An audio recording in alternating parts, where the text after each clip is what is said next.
arrimaha dibadda ee dalka Britain Boris Johnson ayaa si weyn waxa uu soo dhaweeyay dadaalka ay dawladda Qatar ugu jirto la dagaalanka argagixisada iyo ka hortagga maalgelinta. Waraysi uu wasiirku siiyay warbaahinta dalka Britain ayaa waxa uu si weyn u soo qaatay kelmadii uu amiirka Qatar Tamim bin Ahmed Al Thani maalinta ee Jimcaha ka jeediyay telefishinka, waxaana uu soo dhaweeyay sida ay Qatar ugu qarsan tahay dhexdhexaadinta dalka Kuwait oo arrintaasi ka wado si xal looga gaaro khilaafaadka hadda ka jira dawladaha golaha Khaliijka Carabta dhexdiisa. Xogayaha arrimaha dibadda ee Britain waxa uu sheegay in wadankiisu uu taageero la dhinac taagan yahay xalinta dhibaatada u dhaxaysa Qatar iyo qaar ka mid ah dawladaha Carabta iyadoo loo marayo dhexdhexaadinta ay wado dawladda Kuwait, waxaana uu soo dhaweeyay ballanqaadadii uu amiirka Qatar ka sheegay la dagaalanka iyo ka hortagga argagixisada. Xogayaha arrimaha dibadda ee Britain ayaa sidoo kale waxa uu cadeeyay rabitaanka dawladdiisu ay doonayso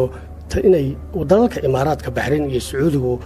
oo ay Masar soo raacda ay tallaabooyin ka qaadaan sidii cuqabataynta iyo xayiraadda looga qaadi lahaa dalka Qatar.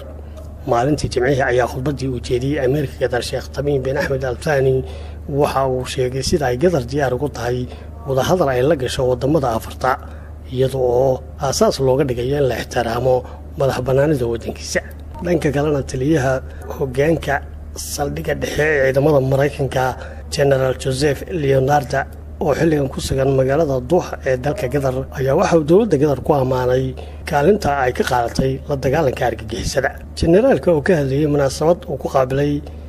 amiirka Qatar Sheekh Tamim bin Hamid ayaa waxa uu generaalku amiirka uga mahadnaqay kaalinta sukayanimo ee ay Qatar ka qaadatay arrintaasi iyadoo la isdhaafsaday aragtida ku aadan mawaadiic kala duwan oo gobolka iyo caalamkaba khusaysa, kuwaasoo ahmiyad weyn u leh labada wadan. dhanka kalena taliyaha ciidamada saldhigga wadajirka ee ciidamada dalka Mareykanka General Joseph Leonardo ayaa waxa uu dawladda Qatar ku amaanay kaalinta ay ku leedahay ka hortagga argagixisada. generaalka oo maanta la kulmay amiirka Qatar Sheekh Tamim bin Ahmed Al Thani ayaa waxa uu amiirka ku amaanay doorka laba ilaawaanka ee ay xukuumaddiisa u hogaamiyaa ka qaadatay la dagaalanka maalgelinta argagixisada, iyadoo kulanka labada mas'uul la isku dhaafsaday aragtiyo kala duwan oo khuseeya arrimaha gobolka iyo ka caalamkaba sida ay baahisay wakaaladda wararka ee dalka Qatar. isla xiisada gobolka Khaliijka ayaa madaxweynaha Turkiga Rajab Tayyip Erdogan waxa uu maanta oo axad soo gaaray magaalada Jeddah ee dalka boqortooyada Sacuudiga Arabiya, waana lugtiisii ugu horeysay socdaal uu ku marayo gobolka Khaliijka kaas oo xal ugu raadinayo khilaafka diblomaasiyadeed ee ka dhex taagan wadanka Qatar iyo dalalka Sacuudiga, Imaaraadka iyo Bahrain. markii diyaaradda madaxweynaha Turkiga soo gaadhay magaalada Jeddah waxaa halkaa ku qaabilay amiirka mandaqadaasi iyo madax kala duwan oo ka tirsan boqortooyada Sacuudiga. booqashada uu ku marayo gobolka Khaliijka waxaa madaxweyne Erdogan ku weheliyay wasiiradiisa wasaaradaha gaashaandhigga,